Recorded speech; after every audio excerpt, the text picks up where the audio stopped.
Les assemblées générales débutent, et comme c'est le cas depuis maintenant 2-3 ans, même un peu plus d'ailleurs, la rémunération des dirigeants va être scrutée de très près. Je vous rappelle que nous avons en France, encore une fois, la loi Sapin 2, là, décidément...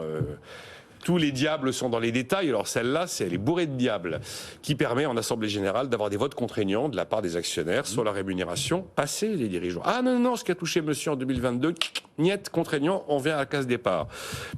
Ça vous inspire ce sujet? Parce que Guillaume Richard, on se dit effectivement, je me mets à la place d'un Total Énergie, l'année 2022 a été extraordinaire. Il est prévu dans le contrat de M. Pouyanné que la part variable soit liée au résultat, c'est logique. C'est indiscutable.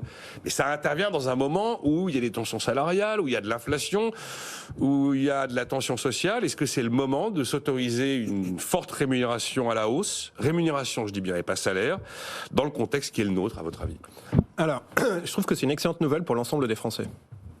Ah bah oui. C'est une excellente nouvelle. Plus il y a de rémunération, plus il y a de Absolument, fiscalité. parce que plus il y a de rémunération, plus il y a de fiscalité. Et que l'essentiel de cette rémunération variable, en tout cas souvent, c'est une part qui provient d'actions qui sont octroyées ou de bonus sous forme de bons de souscription d'actions, BSA, autres, etc., etc.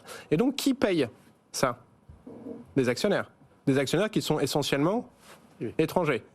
Et donc, vous avez des actionnaires étrangers, et ce sont des actionnaires. Ça n'a donc aucun impact sur l'entreprise en tant que telle, sur les résultats de l'entreprise en tant que telle. Ça n'a pas d'impact sur les résultats de l'entreprise en tant que telle, donc ça n'a pas d'impact non plus sur la participation et l'intéressement de l'ensemble des salariés, dont on parlait tout à l'heure, pour dire que quand l'entreprise fait des super profits, les salariés vont pouvoir toucher une partie de ces profits. Là, c'est le dirigeant qui va toucher une partie, donnée par qui? Donnée par les actionnaires.